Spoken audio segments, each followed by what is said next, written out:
ओम नमः शिवाय। हर हर महादेव। आज जेठ माह के शुक्ल पक्ष की तृतीया तिथि और गुरुवार है।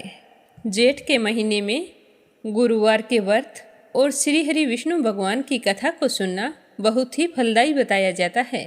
पूरे महीने केले के पौधे में जल सींचकर विष्णु भगवान की कथा सुनी जाती है। सनातन धर्म के अनुसार केले के पेड़ को बहुत ही पवित्र माना जाता है। मान्यता है कि केले के पेड़ में भगवान श्री हरि विष्णु और लक्ष्मी माता का वास होता है। इसकी पूजा करने से घर में सुख शांति धन और समृद्धि बनी रहती है। इसीलिए हर विष्णु भक्त को पूरे जेठ के महीने में या फिर जेठ के महीने में जितने गुरुवार आते हैं उस दिन केले के पौधे में जल अवश्य सींचना चाहिए और भगवान श्री हरि विष्णु की कथा सुनकर अपने सुख सौभाग्य की कामना करनी चाहिए। गणेश भक्तों के लिए एक जरूरी जानकारी, विनायक चतुर्थी का व्रत कल 30 मई शुक्रवार को रखा जाएगा। तो गणेश जी का व्रत रखने वाले सारे भक्तजन इस बात का विशेष रूप से ध्यान रखें। अब सुनते हैं आज की कथा। आप सभी के मंगल जीवन की कामना करते हुए गणेश जी महाराज की जय हो।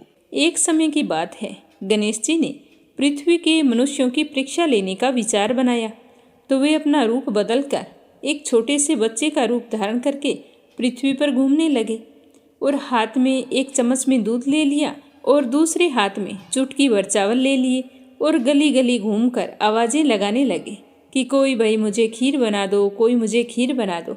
दूध और चावल तो मेरे पास हैं, कोई है जो मुझे खीर बना दे। तो उस बालक की इस तरह की बातें सुनकर सारे लोग हंसने लगे, कहने लगे कि भला इतने से दूध से कोई खीर बनती है। पर गणेश जी इसी तरह आवाज़ें लगाते रहे। एक गांव के बाद दूसरे गांव में इसी तरह चक्कर लगाते पुकारते घूम रहे थे। कोई भी खीर बनाने के लिए तैयार नहीं हुआ। सुबह से शाम हो गई। गणेश जी वैसे ही आवाज़ें लगा रहे थे तो शाम के समय एक बुढ़िया अपनी झोंपड़ी के बाहर बैठी हुई थी। तो गणेश जी वहाँ से पुकारते हुए निकले कि कोई मुझे खीर बना दो, कोई मुझे खीर बना दो। दूध और चावल तो मेरे पास हैं। तो बुढ़िया बड़ी कोमल हृदय वाली थी, सोचने लगी कि बच्चा है, बना देती हूँ, जितनी बनेगी उतनी ठीक है। तो वो कहने लगी कि ला बेटा, मैं तुझे खीर बना देती हूँ। तो गणेश जी ने उसे चावल और चम्मच वाला दूध दे दिया। तो बुढ़िया माई उसे लेकर अंदर चली गई। तो गणेश जी भगवान कहने लगे कि बूढ़ी अम्मा, खीर बनाने के लिए बड़ा बर्तन लेकर आना। तो बुढ़िया कहने लगी कि बेटा, मेरे पास तो कोई बड़ा बर्तन है ही नहीं। तो गणेश जी कहने लगे कि नहीं बूढ़ी अम्मा, अंदर जाकर देखो तो सही। तो बुढ़िया जैसे ही अंदर गई तो एक बड़ी सारी कढ़ाई पड़ी थी। तो बुढ़िया को पता चल गया कि यह कोई साधारण बालक नहीं है। तो बुढ़िया ने चूल्हे पर उस कढ़ाई को चढ़ाया और जैसे ही बूढ़ी अम्मा ने वो दूध और चावल कढ़ाई के अंदर डाले तो उफान आता गया और कढ़ाई लबालब भर गई। जैसे जैसे खीर तैयार हो रही थी तो उसके अंदर से केसर की बहुत ही अच्छी खुशबू आ रही थी। तो खीर बनते ही गणेश जी भगवान ने बूढ़ी अम्मा से कहा कि माँ जी, मैं स्नान करके आता हूँ, आप ऐसे करो, पूरे नगर वासियों को न्योता दे दो ताकि वो भी खीर खाने के लिए आ जाए। तो बूढ़ी माँ ने कहा कि ठीक है। तो वो गाँव वालों को न्योता देने के लिए चली गई। गणेश जी स्नान करने चले गए तो उसी समय बुढ़िया का बेटा और बहू खेत से आए थे। तो बहू सोचने लगी कि माँ जी तो पूरे नगर को न्योता देने चली है, तो मेरे लिए तो खीर नहीं बचेगी। तो उसने जल्दी से एक थाली ली और उसके अंदर खीर डालकर रसोई में किवाड़ के पीछे बैठ गई और कहने लगी कि ले गणेशिया भोग, ले गणेशिया भोग, और खीर खा ली। उस थाली को चक्की के नीचे छुपा दिया। बुढ़िया न्योता देकर आई तो गांव वाले सोचने लगे कि कल तक तो बुढ़िया के पास कुछ नहीं था और आज इतना धन हो गया है कि ये हमें खीर खिलाएगी। तो सारे मिलकर बुढ़िया के घर की ओर चल पड़े कि चलो देखते हैं कि आज बूढ़ी माई हमें क्या खिलाने वाली है। तो जैसे ही उसकी झोंपड़ी के पास गए तो खीर की बहुत ही अच्छी खुशबू आ रही थी। इतने में गणेश जी भगवान भी आ गए। तो बुढ़िया माई कहने लगी कि गणेशिया भोग लगा ले, गाँव वाले आ गए हैं, उन्हें खीर परोसनी है। तो गणेश जी कहने लगा कि बूढ़ी माई, मैंने तो भोग लगा लिया। तो बुढ़िया कहने लगी कि आपने भोग कब लगाया, अभी तो आप बाहर से आ रहे हैं। तो वो कहने लगा कि माई, मुझे तो तुम्हारी बहू ने भोग लगा दिया है, अगर विश्वास नहीं हो तो चक्की के नीचे देख लो, थाली पड़ी है, उसके अंदर 2 चावल चिपके हैं। तो बूढ़ी माई ने चक्की के नीचे जाकर देखा तो सच में थाली पड़ी थी और उसमें 2 चावल चिपके हुए थे। तो वो समझ गई कि गणेश जी भगवान सच कह रहे हैं। तो फिर बुढ़िया ने सारे गांव वालों को खीर परोसी। तो सारे गांव वाले खूब तारीफ कर करके खीर खा रहे थे। फिर भी वो खीर खत्म होने का नाम नहीं ले रही थी। तो बुढ़िया गणेश जी से कहने लगी कि गणेशिया, अब मैं इस खीर का क्या करूं? ये तो कढ़ाई वैसी की वैसी ही भरी पड़ी है। तो उसने कहा कि बुढ़िया माई, सुबह न्योता और दे देना, एक बार सारे नगरवासियों को खीर खिला देना। तो बुढ़िया माई ने सुबह फिर उन्हें बुलाया, फिर भी खीर खत्म होने का नाम नहीं ले रही थी। तो इस खीर का समाचार राजा के कानों में पड़ गया। तो राजा ने अपने सैनिकों को भेजकर कहा कि जाओ उस बुढ़िया के पास से उस खीर की कढ़ाई को यहाँ लेकर आओ। तो राजा के आदमी आज्ञा पाते ही बुढ़िया के घर चली गई और वहाँ जाकर कहने लगी कि बूढ़ी अम्मा, इस कढ़ाई का आपके घर में क्या काम है? ये कढ़ाई तो राजमहल में शोभा देती है। तो यह कहकर वो कढ़ाई वहाँ से उठाकर राजमहल में ले आई। जैसे ही महल में लाकर उस कढ़ाई को रखा तो उस कढ़ाई के अंदर कीड़े मकोड़े बिलबिलाने लगे, सांप बिच्छू जहरीले जानवर घूमने लगे और बुरी तरह से बदबू आने लगी। तो यह देखकर राजा को बड़ी ही हैरानी हुई। उन्होंने बुढ़िया को बुलाया और कहा कि बूढ़ी माई, ये सब क्या है? ये ले जा तेरी कढ़ाई, पता नहीं क्या जादू टोना करती है। तुम्हारे घर में तो खुशबू आ रही थी और यहाँ लाते ही इस खीर में कीड़े मकोड़े पैदा हो गए हैं और कितनी बदबू आ रही है। तो वो बुढ़िया कहने लगी कि महाराज, आप देते तो पहले देते, ये तो मुझे गणेश जी भगवान ने दिया है। यह कहकर वो उस कढ़ाई को वहाँ से अपनी झोंपड़ी पर ले आई और गणेश जी भगवान को याद करके कहने लगी कि गणेश जी भगवान, अब इस कढ़ाई का मैं क्या करूँ? तो गणेश जी वहाँ पर प्रकट हुए और कहने लगे कि बूढ़ी माई, इस कढ़ाई को तुम घर के एक कोने में गाड़ दो और सुबह उठकर देख लेना। ऐसा कहकर अंतर्ध्यान हो गए। तो बुढ़िया माई ने जैसा गणेश जी ने कहा था वैसा ही किया। तो सुबह जब बूढ़ी माई की आंख खुली तो देखा झोंपड़ी की जगह सुंदर महल खड़ा था और जिस जगह उन्होंने कढ़ाई दबाई थी उस जगह को खोद कर देखा तो उस जगह सोनों की मोहरों से भरे हुए 2 घड़े निकले। तो यह देखकर बुढ़िया और उसकी बहू बहुत ही खुश हुई और दोनों गणेश जी भगवान का जयकारा लगाने लगी। उसी दिन से बुढ़िया और उसकी बहू दोनों ही प्रतिदिन गणेश जी भगवान की पूजा करने लगी। हे गणेश जी भगवान, जैसा आपने बुढ़िया को दिया वैसा सबको देना। कहानी कहने वाले को, सुनने वाले को और हुंकारा भरने वाले को, सभी की सारी मनोकामनाएं पूर्ण करना। बोलो गणेश जी महाराज की जय हो। आज गुरुवार को भगवान श्री हरि विष्णु की कृपा पाने के लिए अपने सुनते हैं गुरुवार व्रत कथा। प्रेम भाव से कहिए, लक्ष्मीपति नारायण की जय हो। प्राचीन समय की बात है कि भारतवर्ष में एक प्रतापी और दानी राजा रहा करता था। वह बहुत ही धार्मिक प्रवृत्ति का था। अपनी प्रजा का पालन बहुत ही अच्छे तरीके से करता था। हर समय जरूरतमंद के काम आता और गरीबों और ब्राह्मणों की सहायता करता और उन्हें खूब दान दिया करता था। लेकिन राजा के दान करने की बात उसकी रानी को बिल्कुल भी अच्छी नहीं लगती थी। वह ना तो गरीबों को दान देती, ना ही भगवान का पूजन करती और राजा को भी कहती कि राजन, आप इस तरह से गरीब लोगों में धन मत लुटाओ। अगर आप ऐसा ही करते रहे तो एक दिन ऐसा आएगा कि हमारे खजाने में बिल्कुल भी धन राशि नहीं बचेगी। लेकिन राजा पर रानी की बातों का कोई असर नहीं होता था। एक दिन राजा शिकार खेलने वन को गए हुए थे और रानी महल में अकेली थी। उसी समय बृहस्पति देव ने सोचा कि क्यों न आज रानी की परीक्षा ली जाए। यह सोचकर गुरु बृहस्पति ने एक साधु का भेष धारण करके राजा के महल में भिक्षा के लिए आ गए और आवाज़ें देने लगे। तो जैसे ही आवाज़ सुनकर रानी बाहर आई तो साधु बाबा ने कहा कि बेटा भिक्षा दो। तो रानी कहने लगी कि नहीं साधु महाराज, मैं भिक्षा नहीं दे सकती। तो साधु बाबा कहने लगे कि क्यों बेटी, क्या बात है? तो रानी कहने लगी कि हे साधु महाराज, मैं तो इस दान पुण्य से तंग आ गई हूँ। मेरे पति सारा धन लुटाते रहते हैं मेरी तो इच्छा है कि इससे अच्छा तो ये हो कि हमारा सारा धन नष्ट हो जाए। फिर देखती हूँ कि राजा इस तरह दान कैसे करेंगे, क्योंकि इस धन को तो एक ना एक दिन ऐसे ही नष्ट होना है। क्योंकि राजा रात दिन गरीब लोगों में धन को लुटाते रहते हैं। तो रानी की बात सुनकर साधु बाबा ने कहा कि हे देवी, तुम तो बड़ी विचित्र हो।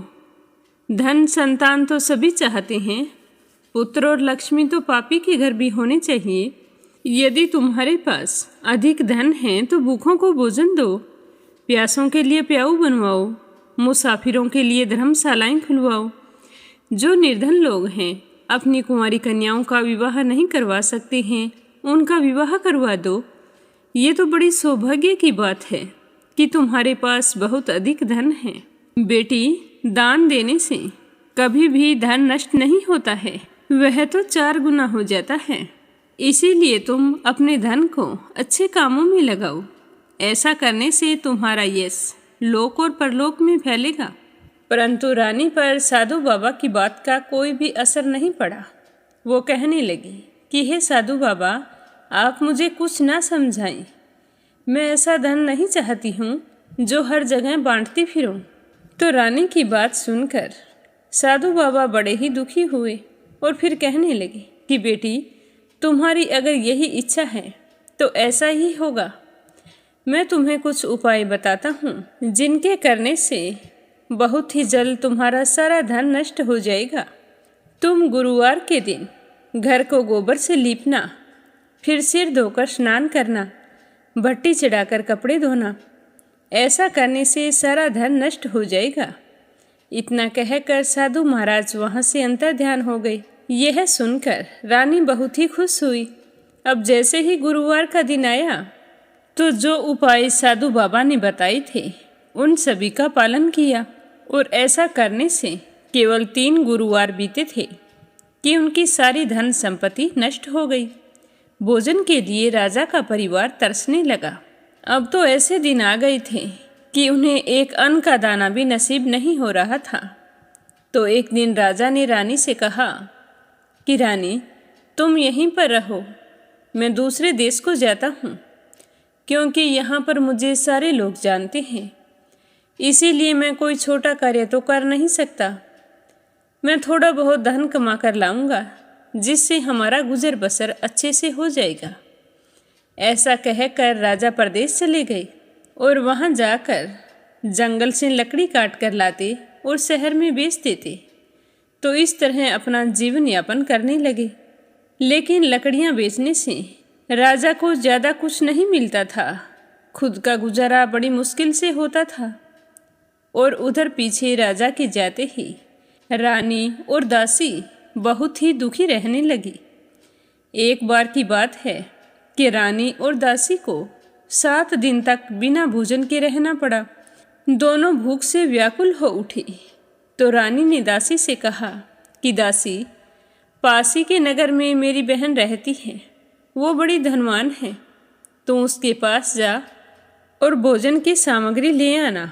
उससे कहना कि आपकी बहन ने कहा है, ताकि हमारा कुछ दिन तक अच्छे से गुजर बसर हो जाए, वरना भूख के मारे मेरे तो प्राण निकल जाएंगे।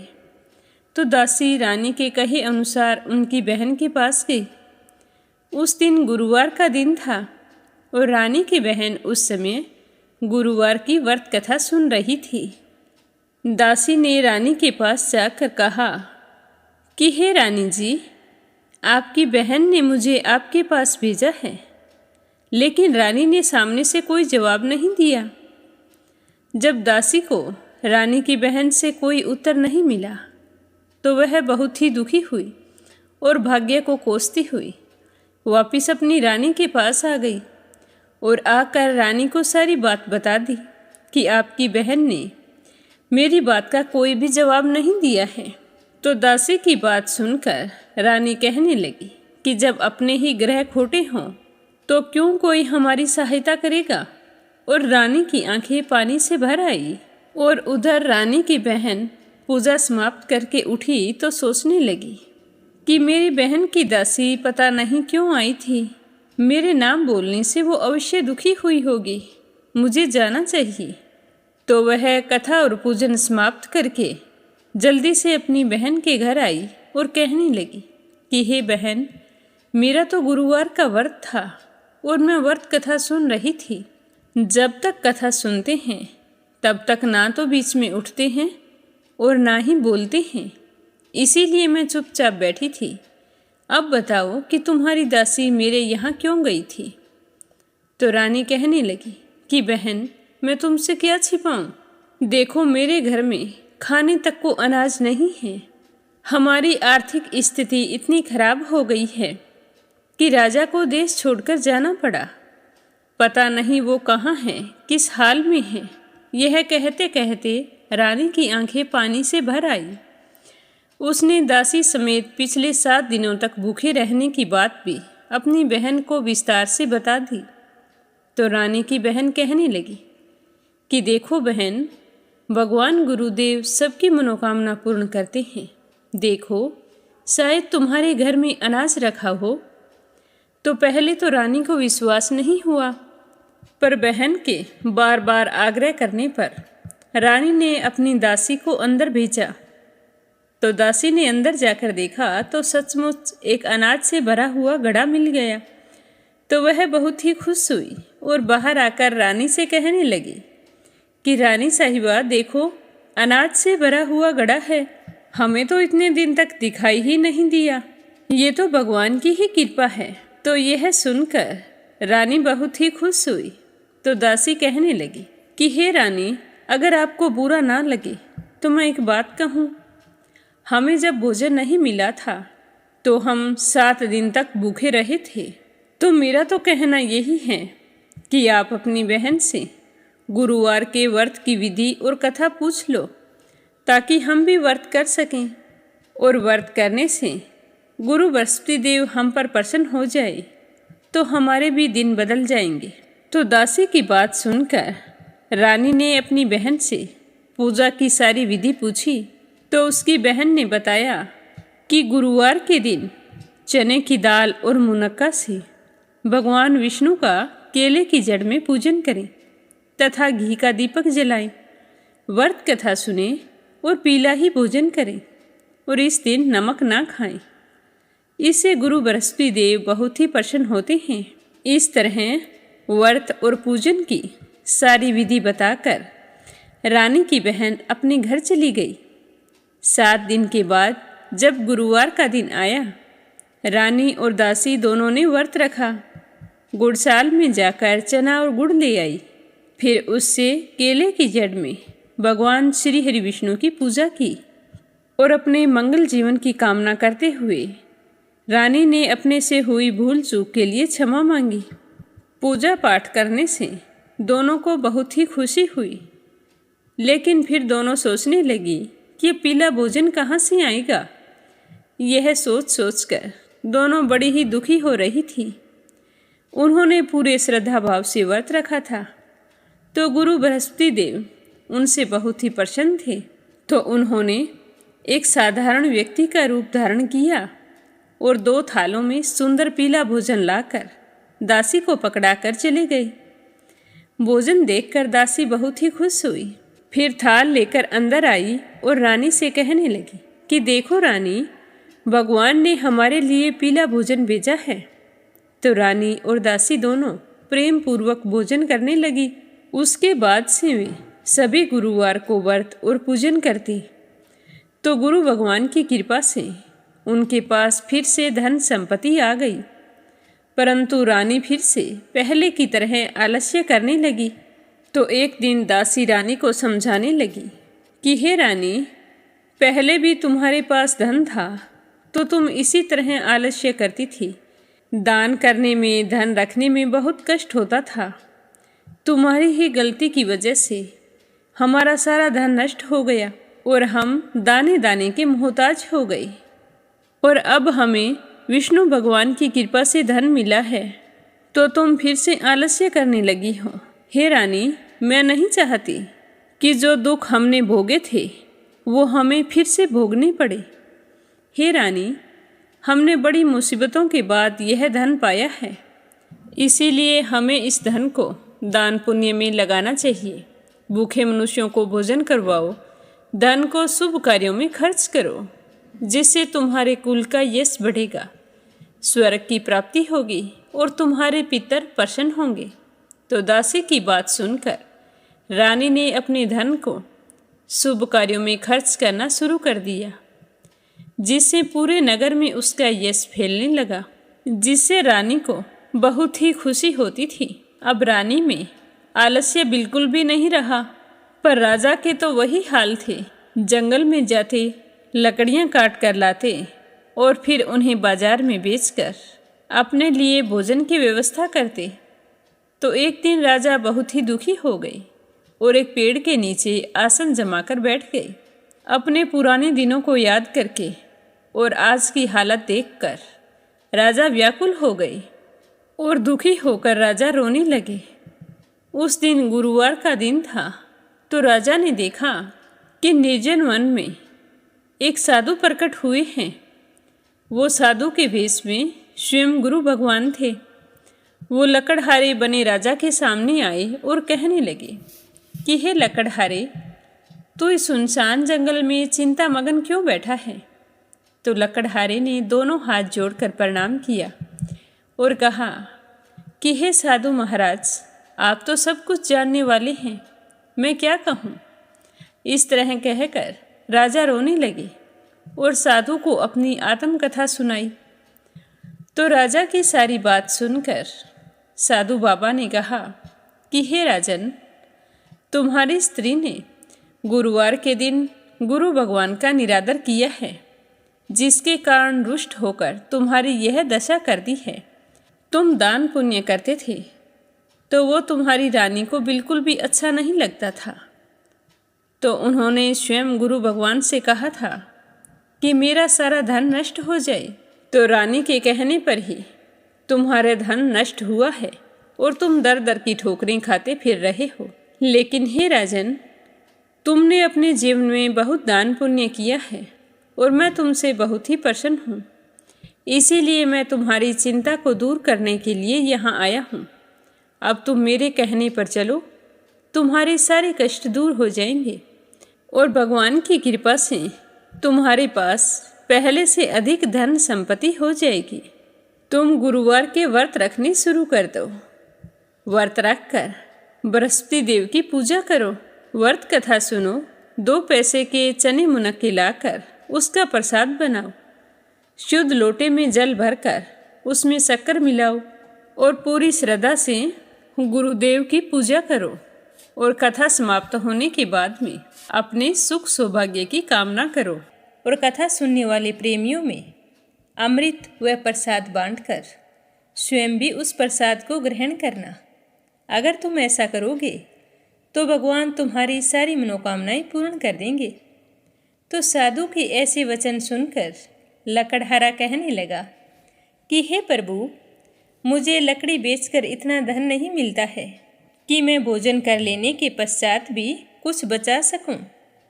मैंने रात्रि में अपनी पत्नी को व्याकुल देखा है। मेरे पास ऐसा कुछ नहीं है जिससे मैं उसकी खबर मंगा सकूं। तो लकड़हारे की बात सुनकर साधु बाबा कहते हैं कि तुम किसी बात की चिंता मत करो। गुरुवार के दिन तुम रोजाना की तरह लकड़ियां लेकर जब शहर को जाओगे तो तुमको रोजाना से दुगना धन प्राप्त होगा, जिससे तुम भली भांति भोजन कर लोगे और बृहस्पति देव की पूजा का सामान भी आ जाएगा। इतना कहकर साधु बाबा अंतर्ध्यान हो गए। धीरे धीरे दिन बीतते गए। फिर वही गुरुवार का दिन आया। लकड़हारा जंगल से लकड़ी काटकर जब शहर में बेचने के लिए गया तो उस दिन उसे और दिन से अधिक पैसा मिला, जिसे पाकर वह बहुत ही खुश हुआ और भगवान का धन्यवाद करने लगा। फिर लकड़हारे बने राजा ने चना और गुड़ आदि लाकर गुरुवार का व्रत किया तो उसी दिन से उसके सभी कलेश दूर हो गए। परंतु जब दोबारा गुरुवार का दिन आया तो राजा व्रत रखना भूल गया और इससे गुरु बृहस्पति देव नाराज हो गए। उस दिन उस नगर के राजा ने विशाल यज्ञ का आयोजन किया था तथा शहर में यह घोषणा करवाई थी कि कोई भी मनुष्य अपने घर में भोजन नहीं बनाएगा और ना ही आग जलाएगा। अगर किसी ने भी मेरी आज्ञा का पालन नहीं किया तो उसे फांसी की सज़ा दी जाएगी। तो इस तरह की घोषणा सारे नगर में करवा दी गई। राजा की आज्ञा के अनुसार सारे लोग राजा के यहाँ जाकर भोजन करने लगे, लेकिन लकड़हारा कुछ देर से पहुँचा, इसीलिए राजा उसे अपने साथ घर लेकर आ गए और घर पर एक कमरे में बैठाकर भोजन करवा रहे थे। तो उसी समय रानी की दृष्टि उस खूंटी पर पड़ी जिस पर उसका नौलखा हार टंगा हुआ था। तो वो हार वहाँ पर दिखाई नहीं दिया। तो रानी ने सोचा कि ज़रूर इसी मनुष्य ने मेरा हार चुराया है। तो रानी ने उसी समय सिपाहियों को बुलाकर उसे कैद खाने में डलवा दिया। लकड़हारा बेचारा बहुत ही दुखी हुआ कि जो गुनाह मैंने किया ही नहीं उसकी सज़ा मुझे भुगतनी पड़ रही है। ना जाने मैंने पूर्व जन्म में कौन से बुरे कर्म किए थे जिसकी वजह से मुझे आज इतने दुख उठाने पड़ रहे हैं। तो इसी तरह दुखी होता हुआ वह लकड़हारा उसी साधु बाबा को याद करने लगा जो जंगल में मिला था। तो सच्चे मन से याद करते ही गुरु बृहस्पति देव साधु के रूप में वहाँ पर प्रकट हो गए और लकड़हारे की दशा को देखकर कहने लगे कि अरे मूर्ख, तूने गुरुदेव की कथा नहीं की और ना ही व्रत किया है, इसी कारण तुझे ये दुख प्राप्त हुआ है। लेकिन अब तुम्हें चिंता करने की कोई आवश्यकता नहीं है। अब की बार गुरुवार का दिन आएगा तो तुम्हें कारागार के दरवाजे पर 4 पैसे पड़े मिलेंगे। तो उनसे बृहस्पति देव की पूजा करना और व्रत रखना, ते सारे कष्ट दूर हो जाएंगे।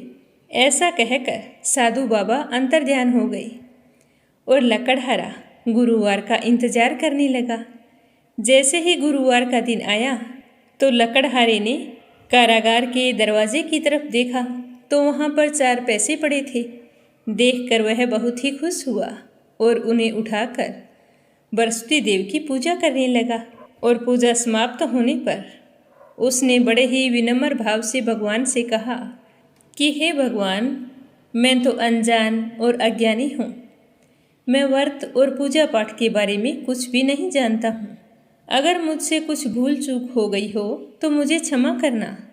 हे भगवान, मेरे दुख दूर करो, मैं अपने घर जाना चाहता हूँ। तो गुरुदेव उसकी पूजा से बहुत ही प्रसन्न हुए और उसी रात नगर के राजा को स्वप्न में जाकर कहा कि हे राजन, तुमने जिस आदमी को कारागार में बंद किया है वह निर्दोष है और वह एक राजा है। तुम सुबह होते ही उसे छोड़ देना। तुम्हारी रानी का हार उसी खूंटी पर टंगा हुआ है। अगर तुम ऐसा नहीं करोगे तो मैं तुम्हारा धन और राज्य सब कुछ नष्ट कर दूंगा। तो इस तरह रात्रि के स्वप्न को याद करके राजा प्रातःकाल उठते ही खूंटी पर टंगे हुए हार को देखा और फिर लकड़हारे को बुलाकर उसे क्षमा मांगी। फिर लकड़हारे को योग्य सुंदर वस्त्र आभूषण देकर विदा किया। गुरुदेव की आज्ञा अनुसार लकड़हारा अपने नगर की ओर चल दिया।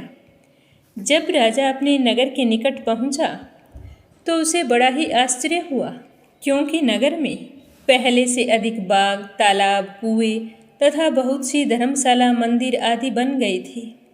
तो राजा पूछने लगे कि ये बाग और धर्मशाला किसने बनवाई है?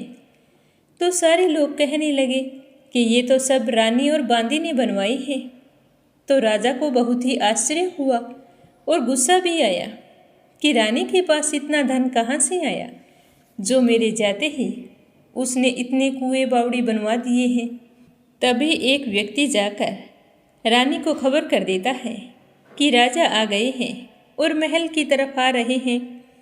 तो रानी ने बांदी से कहा कि हे दासी, जो कुछ मैं कह रही हूँ तुम ध्यान से सुनना। राजा हमको कितनी बुरी हालत में छोड़ गए थे और हमारी ऐसी हालत देखकर कहीं वो वापस ना लौट जाएं, क्योंकि वो सोचेंगे कि हमारे पास इतना धन कहाँ से आया है, कहीं हमारी नीयत में खोट तो नहीं आ गया। इसीलिए हे दासी, तुम दरवाजे पर खड़ी हो जा। तो रानी की बात सुनकर दासी दरवाजे पर खड़ी हो गई। राजा आए तो उन्हें अपने साथ महल में ले आई तब राजा ने क्रोध करते हुए अपनी रानी से कहा कि हे रानी, तुम्हें ये धन कहाँ से प्राप्त हुआ? तुम ऐसा कौन सा कार्य करती हो जो आज तुम्हारे पास इतना धन वैभव है? तो राजा के गुस्से को शांत करती हुई रानी कहती है कि हे राजन, मैंने ऐसा कोई कार्य नहीं किया है। यह सारा धन तो हमें गुरु बृहस्पति देव ने दिया है। मैं तुम्हारे जाने के बाद में गुरु बृहस्पति देव के व्रत करके उनकी पूजा पाठ करती हूँ, तो उसी की वजह से हमें ये धन प्राप्त हुआ है। तो राजा सोचने लगे कि साधु बाबा की बात सच थी। फिर से धन और अपने परिवार को पाकर राजा बहुत ही खुश हुए और राजा ने निश्चय किया कि 7 रोज बाद तो सारे लोग गुरु बृहस्पति देव का पूजन करते हैं, व्रत रखते हैं, परंतु मैं अब से रोजाना दिन में 3 बार कहानी कहा करूँगा और रोजाना व्रत किया करूँगा। अब राजा के दुपट्टे में हर समय चने की दाल बंधी रहती। अब राजा 3 बार दिन में कहानी कहते और रोजाना व्रत रखते।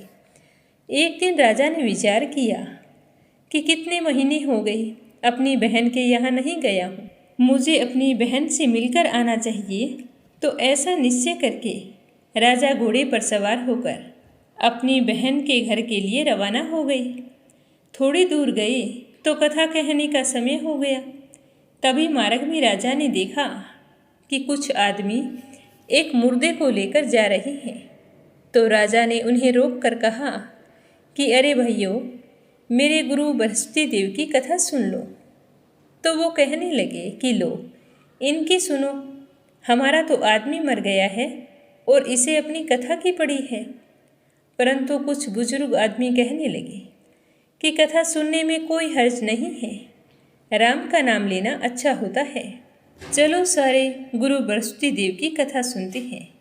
तो सारे एकाग्र होकर राजा से गुरु बृहस्पति देव की कथा सुनने लगते हैं। राजा कथा कहनी शुरू करते हैं।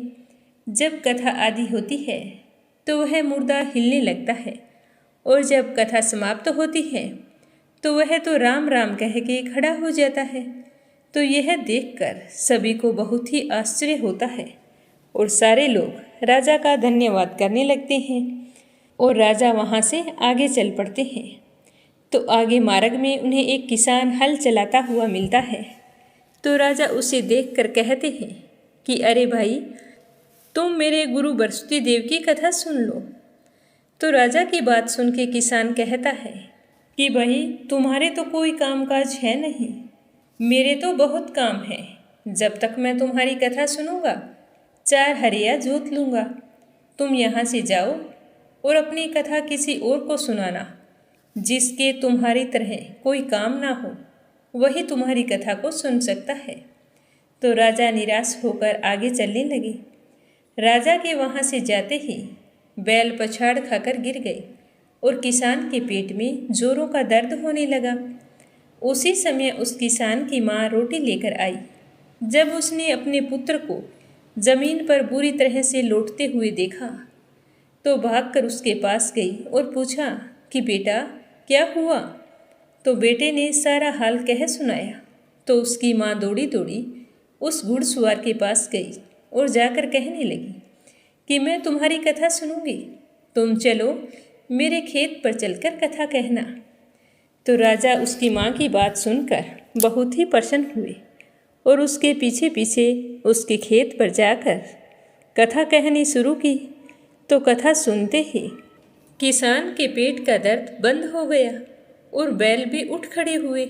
तो यह देखकर किसान की माँ बहुत ही खुश हुई और भगवान का धन्यवाद करने लगी। फिर राजा वहाँ से चलकर अपनी बहन के घर पहुँच गई। बहन अपने भाई को घर आया देखकर बहुत ही खुश हुई और अपने भाई की खूब मेहमानी की। दूसरे दिन सुबह जब राजा उठे तो वो इधर उधर देखने लगे। उनके घर सारे लोग भोजन कर रहे थे। तो राजा की बहन कहने लगी कि भैया, आप क्या देख रहे हैं? तो राजा ने अपनी बहन से कहा कि बहन, आप तो सारे लोग भोजन कर रहे हैं और मैं तो रोजाना गुरु बृहस्पति देव की कथा कहता हूँ।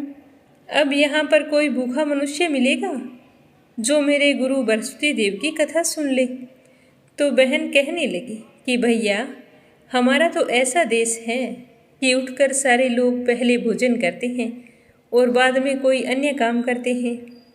अगर कोई पड़ोस में है तो मैं देख आती हूँ। ऐसा कहकर वो देखने के लिए चली गई, परंतु उसे ऐसा कोई व्यक्ति नहीं मिला जिसने भोजन ना किया हो। अतः वह एक कुम्हार के घर गई जिनका लड़का बीमार था। वहाँ जाकर उसे पता चला कि यहाँ पर 3 दिन से किसी ने भोजन नहीं किया है। तो रानी ने कुम्हार से कहा कि कुम्हार भाई, मेरे भाई से गुरु बृहस्पति देव की कथा सुन लो। तो कुम्हार कथा सुनने के लिए तैयार हो गया। तो राजा ने उनके घर जाकर जैसे ही कथा कही तो कुम्हार का लड़का बिल्कुल ठीक हो गया। अब तो राजा की चारों तरफ खूब प्रशंसा होने लगी।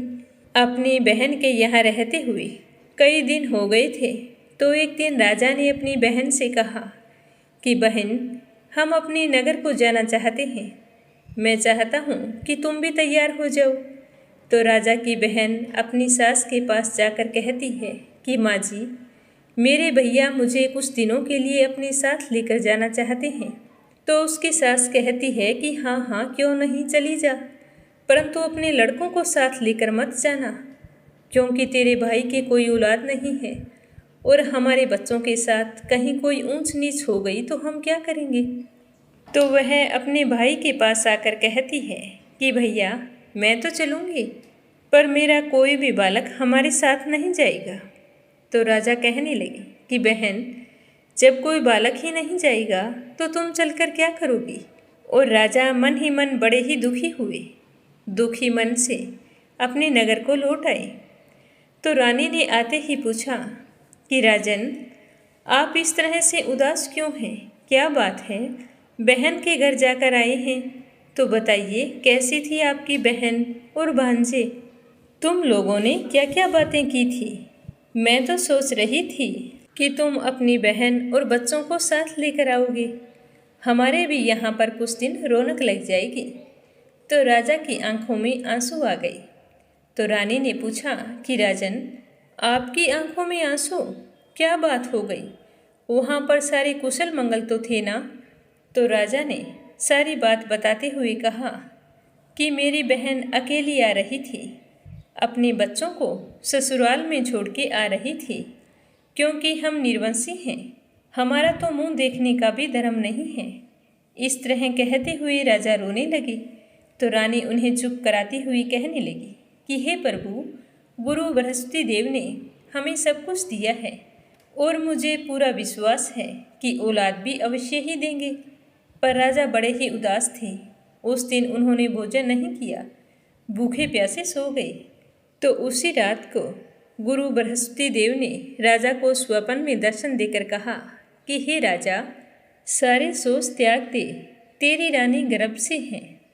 तो राजा यह बात सुनकर बहुत ही खुश हुए। सुबह होते ही राजा ने यह खबर रानी को सुनाई। तो राजा और रानी दोनों बहुत ही खुश हुए और अपनी संतान का बड़ी ही बेसब्री से इंतजार करने लगे। 9 महीने पूरे होने पर रानी ने बहुत ही सुंदर पुत्र को जन्म दिया। राजा पुत्र जन्म से बहुत ही खुश थे। फिर रानी के पास आकर कहते हैं कि हे रानी, स्त्री भोजन के बिना रह सकती है, परंतु कहे बिना नहीं रह सकती। फिर भी मैं आपसे कुछ कहना चाहता हूँ। जब मेरी बहन यहाँ पर आए तो तुम उसे कुछ मत कहना। तो रानी ने राजा की बात सुनकर हाँ कर दी। राजा की बहन को जब यह शुभ समाचार मिला कि भाई के घर पुत्र का जन्म हुआ है, तो वह बहुत ही खुश हुई और बधाई लेकर अपने भैया के यहाँ आ पहुँची। जिस समय वह आई उस समय राजा घर पर नहीं थे। तो रानी कहने लगी कि ननंद बाईसा, घोड़ा चढ़कर तो नहीं आई, गधा चढ़ी आई हो। तो राजा की बहन कहने लगी कि भाभी, अगर मैं इस प्रकार ना कहती तो तुम्हें औलाद कैसे मिलती। गुरु बृहस्पति देव ऐसे ही हैं, जैसे जिसके मन में कामना होती है वे उन्हीं को पूर्ण करते हैं। जो सद्भावना पूर्वक गुरुवार का व्रत करता है और व्रत कथा पढ़ता है, सुनता है या सुनाता है, उसकी सारी मनोकामनाएं गुरु बृहस्पति देव पूरी कर देते हैं और सदैव उसकी रक्षा करते हैं। इस संसार में जो भी मनुष्य सद्भावना से भगवान जी का पूजन व्रत सच्चे हृदय से करता है, उसकी सारी मनोकामनाएं पूर्ण होती है। प्रेम से बोलो, गुरु बृहस्पति देवता की जय हो, विष्णु भगवान की जय हो। अब अपने सुनेंगे भगवान देव नारायण की कथा का आगे का अध्याय। तो प्रेम भाव से कहिए, श्री हरि विष्णु भगवान के अनंत स्वरूपों की जय हो, भगवान देव नारायण की जय हो। पिछले अध्याय में अपने सुना कि छोछू भाट के कहने पर बूढ़ा जी घोड़े पर सवार होकर युद्ध का डंका बजाने का हुक्म दे देते हैं और जोधा सिंह व जग सिंह पर चढ़ाई कर देते हैं। उनके साथ उनका घमासान युद्ध होता है। फिर उस युद्ध में पिलोदा की राजकुमार जोध सिंह और जग सिंह मारे जाते हैं और पिलोदा की जो बाकी सेना होती है वो डर के मारे वहाँ से वापस पिलोदा भाग जाती है। तो भूणान जी भी उनके पीछे पीछे पिलोदा चले जाते हैं और वहाँ जाकर जयमंगला और गजमंगला हाथी और बगड़ावतों से जितना भी लूटा हुआ सामान था सारा वापस हासिल करके हरान लौट आते हैं। फिर वहाँ आकर छोछू भाट को 100 घुड़सवारों के साथ जयमंगला हाथी, गजमंगला हाथी और बगड़ावतों का जितना भी सामान था वो सारा इकट्ठा करके छोछू भाट के साथ गोठा भिजवा देते हैं और एक पत्थर भी नारायण के नाम लिखकर भाट जी को दे देते हैं। तो इस तरह सारा सामान लेकर छोछू भाट गोठा पहुंचता है तो उसे देखकर सारे बहुत ही खुश होते हैं कि बरसों के गए हुए हाथी आज लौट आए हैं। तो साडू माता मंगला हाथी और गजमंगला हाथी दोनों की आरती उतारती हैं, क्योंकि ये बगड़ावतों के हाथी थे जो 11 वर्षों बाद बगड़ावतों के पास वापिस आए थे। तो साडू माता आरती उतारकर हाथियों को देखकर बहुत ही खुश होती है, पर उसकी आंखों में आंसू आ जाते हैं जब उन्हें बगड़ावतों और रावजी का युद्ध याद आता है कि किस तरह उस युद्ध में बगड़ावतों का नाश हो गया था। तभी छोछू भाट बूढ़ा जी का लिखा हुआ पत्र देव नारायण जी को देते हैं। तो देव नारायण पत्र पढ़ते हैं। उसमें लिखा होता है कि नारायण, पहले आप पिलोदा के ऊपर चढ़ाई करो। यह गढ़ फतेह करने के बाद राण पर चढ़ाई करना आसान हो जाएगा और जब आप राण पर युद्ध के लिए चढ़ाई करोगे तब तक मैं भी आपके पास आ जाऊंगा, पर अभी तो मुझे राण का थोड़ा हिसाब बराबर करना है, वो पूरा करते ही लौट आऊँगा। तो देव नारायण जी बूढ़ा जी का संदेश पत्र पढ़कर छोछू भाट से पूछते हैं कि बाबा भाट, ये पिलोदा कहाँ है, वहाँ के ठाकुर कौन हैं? तो देव नारायण के पूछने पर छोछू भाट कहता है कि दरबार पिलोदा के राजा रतन सिंह हैं, बड़े वीर और बहादुर हैं। वो ही तो हमारे हाथी गजमंगला और जयमंगला को लूट कर ले गए थे। पिलोदा राण का सबसे मजबूत गढ़ है, इसको फतेह करना जरूरी है। तो देव नारायण जी हुक्म देते हैं और फिर महेंदू जी, मदन सिंह जी और भांगी जी को बुलाकर पिलोदा पर चढ़ाई करने की बात कहते हैं। फिर चारों भाई अपने अपने घोड़ों पर सवार होकर अपनी सेना लेकर निकल पड़ते हैं। तभी अचानक से देव नारायण जी को ख्याल आता है कि हम चारों भाई युद्ध करने के लिए यहाँ से निकल पड़े हैं, तो पीछे यहाँ रखवाली कौन करेगा? इस तरह सभी का जाना ठीक नहीं है। घर बार की रखवाली करने के लिए किसी को तो छोड़ना पड़ेगा। तो इस तरह सोचते हुए देव नारायण जी भांगी जी को कहते हैं कि तुम अभी यहीं पर रुको, क्योंकि यहाँ हमारे जाने के बाद देख रेख करने वाला कोई भी नहीं होगा। इस तरह हम सब का जाना ठीक नहीं है। तो भांगी जी कहते हैं कि मैं तो मेरे बाप का बैर जरूर लूँगा, अतः आप मुझे रोकने की कोशिश ना करें। तो भांगी जी की बात सुनकर देव नारायण जी भांगी जी को समझाते हैं। तो भांगी जी देव नारायण की बात मानकर वहीं पर रुक जाते हैं। फिर वो तीनों भाई और भाट जी पिलोदा के लिए रवाना हो जाते हैं। रास्ते में पिलोदा गांव के बाहर कुछ गवाले गायें लेकर आ रहे थे। तो छोछू भाट ने उनसे पूछा कि भाई, तुम कहाँ के गवाले हो? तो वे गवाले कहने लगे कि हम तो पिलोदा के हैं। तो भाट जी कहने लगे कि अच्छा ये बात है, तुम्हारे राजा जी कौन हैं और अब इस समय वो क्या कर रहे हैं? तो भाट जी की बात सुनकर गवाले कहने लगे कि हमारे राजन तो इस समय तलवार बो रहे हैं, फिर वे देव नारायण और महेंद्र जी को मारेंगे, फिर उनके पास जो गायें हैं वो हमें दे देंगे, वो गायें भी हम ही चराएंगे। तो ये बात सुनकर देव नारायण और मदनों जी और महेंद्र जी ने ग्वालों को मारना शुरू किया। कुछ तो मारे गए, लेकिन कुछ बच गए जो वहाँ से भाग निकले। वे ग्वाले भागते भागते सीधे राजा के दरबार में जाकर राजा रतन सिंह से दुहाई करते हैं कि महाराज, देव नारायण ने हमसे सारी गायें छीन ली हैं और उसके साथ उसका भाई था महेंद्र जी और एक और था जिसे हम नहीं जानते। उन्होंने बड़ी बेरहमी से हमारे भाई ग्वालों को मार डाला। हम बड़ी मुश्किल से जान बचाकर आपके पास आए हैं।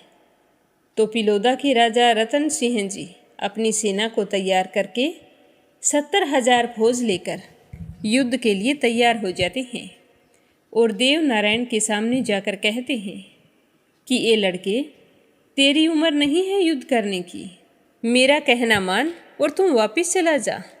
तू कल का जन्मा आज हमसे लड़ाई करेगा?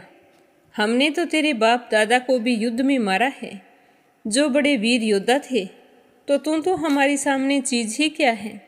अतः मैं तुम्हारे भले के लिए कह रहा हूँ कि तुम तीनों यहाँ से चले जाओ। तो राजा रतन सिंह की बात सुनकर देव नारायण जी कहते हैं कि अरे ओ कुम्हार, तू कब से राजपूत हो गया है? तेरा काम तो मिट्टी का है, इसीलिए तुम्हें घड़े बनाने चाहिए और तुम हो कि अपना काम छोड़कर तलवारों की बातें करते हो। कुम्हार हो और कुम्हारों का काम करो, मेरा कहना मानो, हार मान लो। तो राजा रतन सिंह को कुम्हार का नाम सुनते ही गुस्सा आ जाता है और वे उन पर हमला कर देते हैं। तो देव नारायण महेंद्र जी और मदन सिंह जी से कहते हैं कि जाओ चढ़ाई करो। महेंद्र जी लड़ाई में कूद पड़ते हैं और पिलोदा के चारों ओर आग लगा देते हैं। तो यह देखकर पिलोदा का राजा रतन सिंह जी दुगने उत्साह से देव नारायण जी पर टूट पड़ता है, लेकिन देव नारायण जी रतन सिंह की सारी सेना का सफाया कर देते हैं और रतन सिंह को कुम्हार बना देते हैं, पर उसे जान से नहीं मारते, बल्कि उसे मिट्टी के घड़े और घोड़े की जगह एक गदा दे देते हैं और मटके बनाने का एक चाक भी देते हैं और कहते हैं कि जो तेरा पुश्तैनी काम है आज से तो वही करेगा। इस तरह देव नारायण जी पिलोदा से जीत कर आते हैं। तो यह देखकर साडू माता बहुत ही खुश होती है और पीपल दे देव नारायण जी की आरती उतारती है और बाकी बचे हुए भाइयों की आरती साडू माता उतारती है। फिर साडू माता खुश हुई छत पर चढ़कर देखती है तो उन्हें पिलोदा की ओर धुआं ही धुआं दिखाई दे रहा होता है। थोड़ी ही देर में पिलोदा जलकर राख हो जाता है। वहाँ से उठता हुआ धुआं राण के राव जी को भी दिखाई दे देता है। राव जी भूणा जी से पूछते हैं कि भूणा, पिलोदा में इतना धुआं क्यों हो रहा है?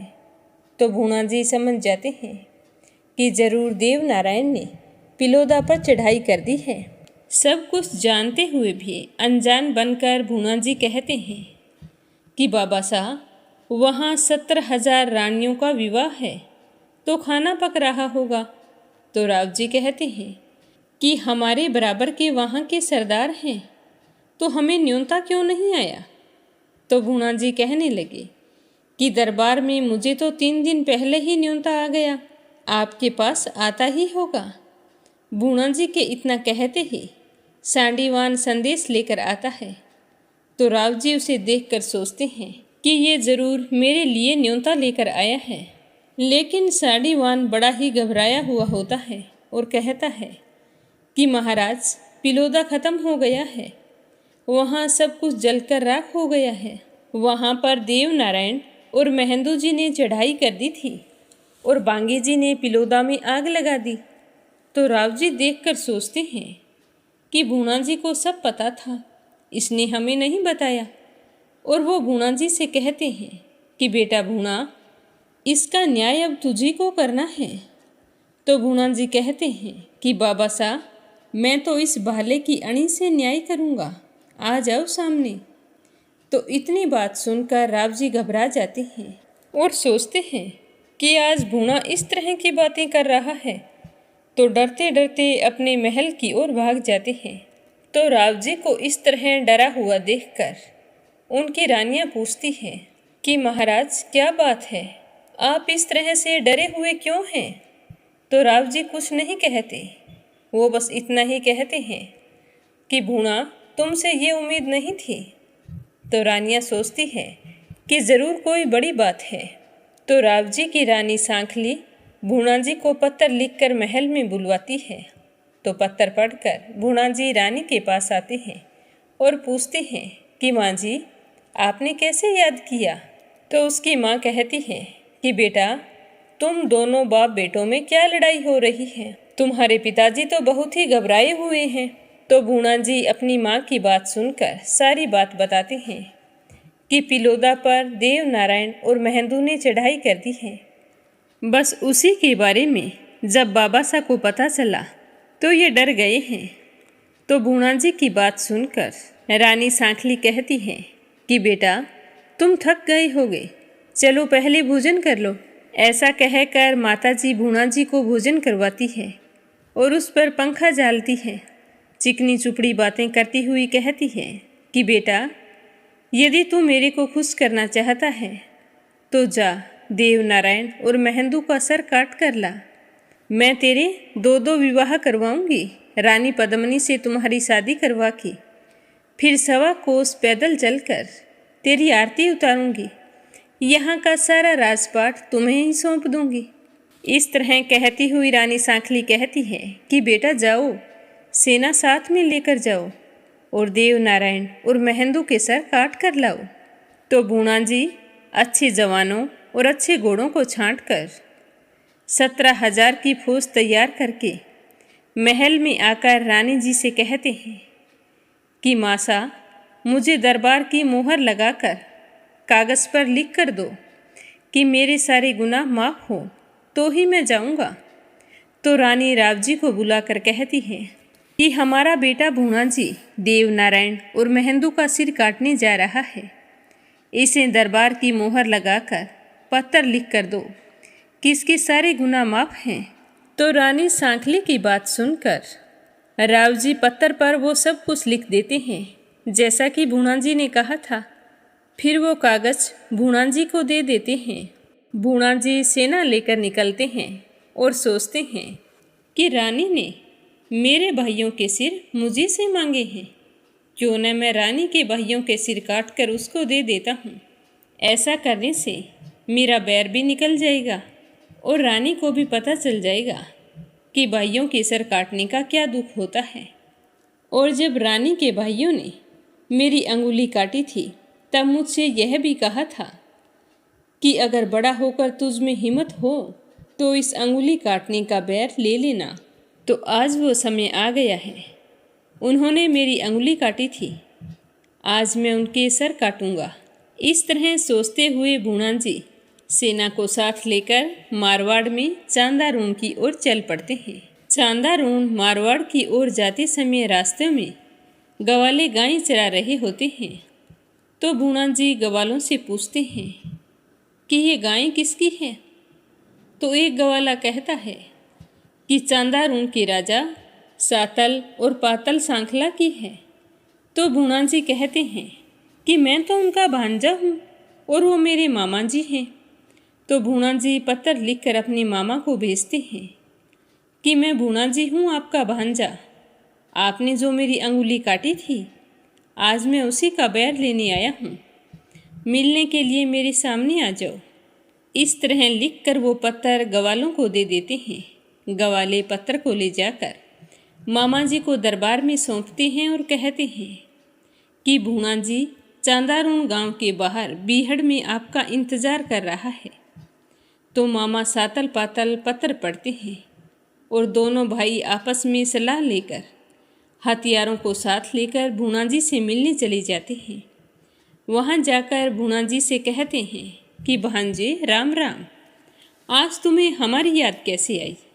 तो भूना जी कहते हैं कि जब मैं 6 महीने का था तब आपने मेरी अंगुली काटी थी और आप ही ने कहा था कि हिम्मत हो तो बड़े होकर इस अंगुली का बैर ले लेना।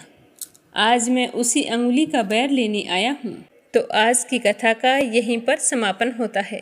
आगे क्या हुआ यह सुनेंगे कल के अध्याय में। प्रेम भाव से सुनने के लिए आप सभी का बहुत बहुत धन्यवाद।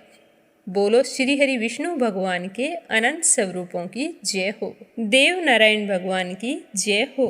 अब आपने सुनते हैं लपसी और तपसी की कहानी। बोलो लपसी तपसी की जय हो। बहुत पुराने समय की बात है। एक गांव में एक ब्राह्मण परिवार रहा करता था। उसमें पति पत्नी के अलावा उनके 2 बच्चे थे। एक बेटा था, एक बेटी थी। ब्राह्मण दंपति बहुत ही सरल स्वभाव के थे। समय मिलने पर प्रभु का स्मरण किया करते थे। उनकी बेटी बहुत ही संस्कारी और सुशील थी, लेकिन उनका बेटा आवारा किस्म का था। वह कोई काम धाम नहीं करता और ना ही कभी अपने माँ बाप का कहना मानता था। समय के साथ दोनों बहन भाई बड़े हो गए। बहन की शादी कर दी गई, पर भाई का वही हाल था। उसके माँ बाप ने उसे समझाया कि बेटा, अब हम वृद्ध हो चले हैं, तुम कोई काम किया करो। लेकिन उस पर उनकी बातों का कोई असर नहीं होता था। तो एक दिन ब्राह्मणी अपने पति से कहने लगी कि स्वामी, आप बिल्कुल काम छोड़ दीजिए। जब घर में कुछ भी नहीं होगा तो यह अपनी जिम्मेदारी समझेगा और काम पर लग जाएगा। तो ब्राह्मण ने दूसरे दिन से काम पर जाना छोड़ दिया। तो यह देखकर उनके बेटे ने कोई काम नहीं किया और चोरी करने चला गया। आते जाते राहगीरों को लूट लेता और उसी से अपने घर का गुजारा किया करता था। तो उसकी लूटने और चोरी करने की आदत से सारे गांव वाले उसे लपसी कहने लगे। तो लपसी की इस हरकत से उसके माँ बाप बहुत ही दुखी रहते थे, पर वह किसी की सुनने के लिए तैयार नहीं था। इसी तरह समय बीतता गया। एक दिन की बात है कि लपसी एक पीपल के पेड़ पर बैठा था। तभी शिव पार्वती जा रहे थे। पार्वती माता गहनों से लदी हुई थी। तो लपसी उन्हें देखकर सोचने लगा कि सूरत के कितने गहने हैं, आज ये सारे के सारे लूट लूँगा तो मुझे कई महीनों तक चोरी नहीं करनी पड़ेगी। तो वह लूटने के इरादे से पीपल की ओट में होकर बैठ गया। जैसे ही शिव पार्वती वहाँ से जाने लगे तो लपसी एकदम से शिव पार्वती के सामने आकर कहने लगा कि जल्दी से जितने सारे गहने पहन रखे हैं उतार दो। तो पार्वती माता कहने लगी कि तुम चोरी क्यों करती हो? तुम्हें पता है चोरी करना पाप है।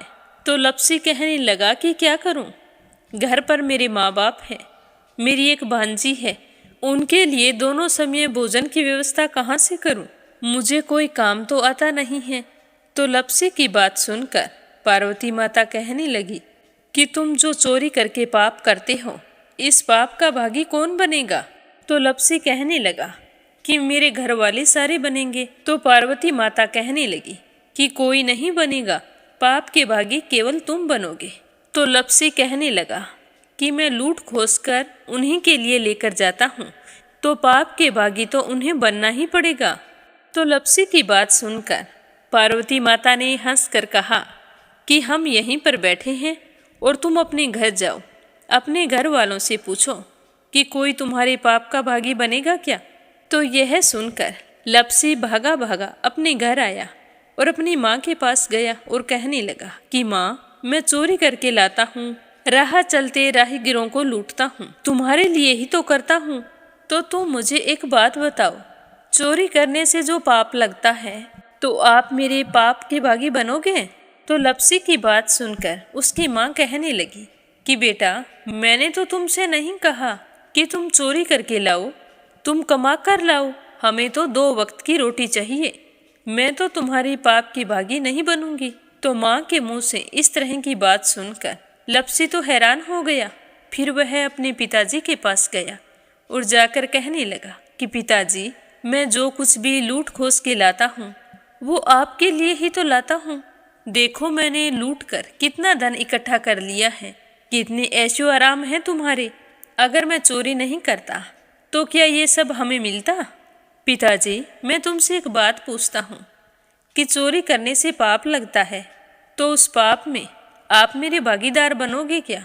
तो लप्सी की बात सुनकर उसके पिताजी कहने लगे कि बेटा, मैंने नहीं कहा कि तुम चोरी करके लाओ, तुम कमा कर लाओ, मैं तुम्हारे पाप का भागी नहीं बनूंगा।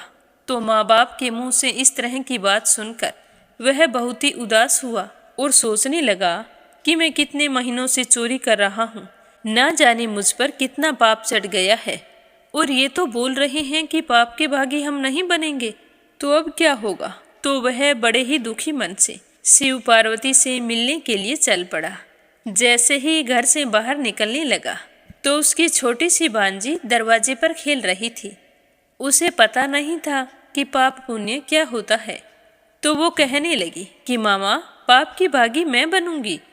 तो उसके इस तरह कहते ही लप्सी ने उसे गोद में उठाया और चल पड़ा। शिवजी भगवान और पार्वती माता के पास जाकर कहने लगा कि घर वालों ने पाप का भागी बनने से मना कर दिया है और एक यही है जो पाप की भागी बनने को तैयार है। फिर लप्सी बड़े ही दीन स्वर में कहने लगा कि हे भगवान, मैं समझ गया हूँ कि चोरी करना पाप है। आज तक जो मैंने काम किया वो बहुत ही गलत था, लेकिन अब मैं इसका प्रायश्चित करना चाहता हूँ। अब तुम ही बताओ, मुझे मेरे पापों से मुक्ति कैसे मिलेगी? तो उसकी बात सुनकर शिव पार्वती बहुत ही खुश हुए और लप्सी को कच्चे सूत का एक छोटा सा गोला देते हुए कहा कि लप्सी, ये सूत लो और इस पीपल के चारों ओर परिक्रमा लगाओ। जब यह सूत समाप्त हो जाएगा तब तुम्हारे सारे पाप नष्ट हो जाएंगे। तो यह सुनकर लप्सी बहुत ही खुश हुआ।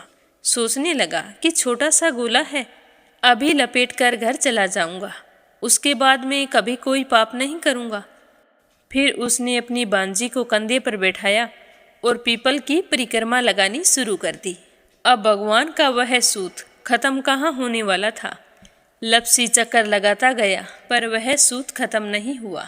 चक्कर लगाते लगाते 1 महीने, 6 महीने, साल, पूरे 12 साल बीत गए, पर वह सूत खत्म नहीं हुआ। 12 साल बाद एक बार फिर शिव पार्वती जी वहाँ से गुजर रहे थे, तो पार्वती माता ने कहा कि स्वामी, चलो लप्सी को चलकर देखते हैं। तो शिवजी कहने लगे, वो चोरी करने वाला, लूटने वाला कब का चला गया होगा? तो पार्वती माता कहने लगी कि नहीं स्वामी, चलकर देखने में क्या जाता है, चलो एक बार देखते हैं। तो शिव पार्वती जी जैसे ही पीपल वृक्ष के पास आए तो देखा कि लप्सी तो अब भी चक्कर लगा रहा है। वहाँ चारों ओर गहरी खाई हो गई है और लप्सी की बड़ी बड़ी दाढ़ी, मूंछें, नाखून बढ़ गए हैं। तो यह देखकर पार्वती माता ने कहा कि देखो स्वामी, आप तो कह रहे थे कि वो कब का ही चला गया, देखो इसके मन में सच्ची भक्ति है। तो पार्वती की बात सुनकर शिवजी ने कहा कि चलो अभी देख लेता हूँ। तो यह कहकर शिवजी ने एक सोने का कड़ा लप्सी के आगे फेंक दिया। तो लप्सी ने झट से उसके ऊपर पैर कर लिया। फिर अचानक से उसका ध्यान शिव पार्वती जी की ओर गया, तो वो हाथ जोड़कर कहने लगा कि भगवान, अब तो मेरे पाप समाप्त हो गए होंगे, आप मुझे यहाँ से जाने की आज्ञा दीजिए। आपका यह सूत अभी तक खत्म नहीं हुआ है। तो शिवजी भगवान ने कहा कि तुम्हारे पाप कर्म भी अभी तक पूरे नहीं हुए हैं। तो शिवजी की बात सुनकर लप्सी कहने लगा कि भगवान, मुझे पूरे 12 वर्ष हो गए हैं आपकी भक्ति करते करते, और अब भी आप मुझ पर शक कर रहे हैं। तो शिवजी ने कहा कि अपना पैर उठाओ। तो जैसे ही लप्सी ने अपना पैर उठाया तो उसके पैर के नीचे सोने का कड़ा था। तो यह देखकर लप्सी शर्मिंदा हो गया और कहने लगा कि प्रभु, गलती हो गई, मुझे माफ़ करो, आगे से मैं ऐसी गलती कभी नहीं करूँगा। तो शिवजी कहने लगे कि नहीं लप्सी, तुम्हारा पाप ऐसे पूरा नहीं हो सकता, अब तुम्हें 12 वर्ष तक और इसी तरह परिक्रमा करनी होगी, उसी के बाद तुम्हारे पाप समाप्त होंगे। यह कहकर शिव पार्वती वहाँ से चले गए और वह फिर से पीपल के पेड़ की परिक्रमा करता रहा। करते करते 12 साल बीत गए। 12 साल बाद में शिव पार्वती जी वहाँ पर आए तो उन्होंने देखा कि आज भी वो वहीं पर चक्कर लगा रहा है। तो शिव जी ने फिर उसके सामने सोने की अंगूठी फेंकी, पर उसने कोई ध्यान नहीं दिया। तो शिव जी भगवान प्रसन्न होकर कहने लगे कि हे लपसी, आज से तुम मेरी तपस्या करके तपसी बन गए हो। मैं तुम्हें वरदान देता हूँ कि तुम अपने जीवन में सारे सुखों को प्राप्त करेगा। और तूने 24 बरस तक मेरी भक्ति की है, इसका फल भी तुझे अवश्य मिलेगा। जो भी औरत गाय और कुत्ते की रोटी नहीं बनाएगी, उसका पुण्य फल तुम्हें मिलेगा। आंगन लीप कर दहलीज नहीं लीपेगी, तो उसका पुण्य फल भी तुझे ही मिलेगा। अगर हमारे घर की बहन बेटी को हम सूट, तीवल या साड़ी भेंट स्वरूप देते हैं, तो साथ में मोली का धागा और कुछ रुपए नहीं देंगे, तो उसका पुण्य फल भी तुम्हें ही मिलेगा। अगर कोई दिए से दिया जलाएगा, तो उसका पुण्य फल भी तुम्हें ही मिलेगा। अगर व्रत और पूजा पाठ में सारी कहानी सुन ले और तुम्हारी कहानी ना सुने, तो उसका पुण्य फल भी तुम्हें ही मिलेगा। कहा जाता है कि तभी से सुबह पहली रोटी गाय की और सुबह की अंतिम रोटी छोटी बनाई जाती है, और शाम को अंतिम रोटी बड़ी बनाई जाती है जो कुत्ते की होती है। और दिए से दिया भी नहीं जलाया जाता। और घर की बहन बेटियों को सूट और तीवल के साथ भेंट स्वरूप कुछ रुपए भी जरूर दिए जाते हैं। और उसी दिन से हर व्रत कथा के बाद में लपसी तपसी की कहानी जरूर सुनी जाती है। और कथा समाप्त होने पर कहा जाता है कि लपसी का फल लपसी को मिले, तपसी का फल तपसी को मिले। हमारी पूजा पाठ का, हमारे व्रत का और हमारी कहानी का पुण्य फल हमें मिले। बोलो लपसी तपसी की जय हो। अब अपने सुनते हैं कथा सुनने वाले प्यारे श्रोताओं के नाम। आज का पहला कमेंट संजय, सोनिया, हिताक्षी, दीपेश, मयंक, हरियाणा से। दूसरा है परमेश्वरी रघुवीर सिंह हैं दिल्ली से। और तीसरा है आशा शर्मा भीलवाड़ा से। अपराजिता मीना श्रीवास्तव नेपाल से। यूएन तिवारी इंदिरा तिवारी लखनऊ से। राधा रोहिला दिल्ली से। श्रीमती शर्मा अलीगढ़ से। आरती खैरावर अगरखर से। मंजुला कपूर पंजाब से। श्रीचंद यादव गया बिहार से। शीला सिन्हा मीरा श्रीवास्तव ममता श्रीवास्तव माला छम्मा जौनपुर से। बीनू मेहरा दिल्ली से। रजनी वडोला उत्तराखंड से। उर्मिला महाजन अभिलाषा गीतू दिल्ली से। सरला रानी करनपुर से। विमला नेपाल से। विप्लव हांजोंग असम से। रिद्धिमा परमिला सुरेश यादव धामतरी से। अनिल कुमार टिहरी करनाल से। सुनीता रानी मेरठ से। सीमा जोशी रवि कुमार जोशी नई दिल्ली से। गीता गोस्वामी सुनीता गोस्वामी मेरठ से। कोमल निर्मल मुंबई मीरा रोड से। निर्मला सिसोदिया दिल्ली से। नीमा मठपाल रामनगर से। मीनू वालिया दिल्ली से। रेखा धर्मेंद्र शर्मा जयपुर से। सरोज अग्रवाल जबलपुर से। इंदु रानी साहिबाबाद से। चंद्रकांता दिल्ली से। शोभा कुंवर पुरोहित अहमदाबाद से। रवि सैनी सीमा सैनी मलियाना से। कमला देवी भीलवाड़ा से। तारा मिश्रा राम नरेश मिश्रा शुभम मिश्रा रितेश मिश्रा गोपालगंज से। अनिल सभरवाल दिल्ली से। मंजू मेहता बारां से। सीमा गोयल सतपाल गोयल पानीपत से। मंजू चौधरी भीलवाड़ा से। शीला बहन जयपुर से। बीना कालरा आगरा से। प्रमोद यादव साहो हिमाचल प्रदेश से। उषा शर्मा सोजत सिटी से। रामावती देवी जगवीर सिंह रवि कुमार राहुल कुमार अनुज कुमार ज्योति वंदना भावना रुद्र कुमार आराध्या अविका आन्या तोलू मोलू मेरठ से। उषा सेठ बनारस से। मोनिका नागर तिगांव से। नीलम जायसवाल हैदराबाद से। कमलेश भल्ला जम्मू से। शांता भेन वाघेला गुजरात के मंडल से। शकुंतला पंगल भिवानी से, सुदेश नागपाल करनाल से, निर्मला पांचाल मीठी पांचाल करनाल से, नंदा पांडुरंग पुजारी ब्रह्मपुरी महाराष्ट्र से, शशि यमुनानगर से, शिव कुमार शर्मा बादाम देवी शर्मा जयपुर से, उषा सूद वाराणसी से, बीना वाशने अलीगढ़ से, सावित्री ईश्वरलाल रामचंदानी गाजियाबाद से, ललिता विशाल आराध्या आरव भानु पूजा पूनम खुशबू सोमदीप दमोह मध्य प्रदेश से, रुक्मणी शर्मा अंबाला से, पूजा पाठक उत्तराखंड देहरादून कोशानी से, शशि वर्मा अंजलि वर्मा करण वर्मा पंजाब से, निकिता सेजवानी अहमदाबाद से, देवी सिंह कार्तिक पायल सौम्या, उमा रघुवंशी गजबा सौदा से,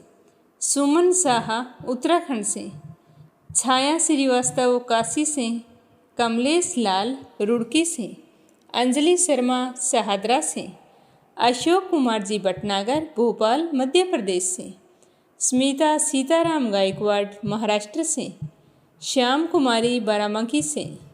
सभी श्रोताओं का तहे दिल से धन्यवाद। आप अपना साथ और सहयोग हमेशा यूं ही बनाए रखें ताकि हमारा ये मीरा भक्ति स्टोरीज परिवार कामयाबी की उन ऊंचाइयों को छुए जिनकी हम अभिलाषा रखते हैं। आप सभी की मंगल कामना के साथ ओम नमः शिवाय। हर हर महादेव।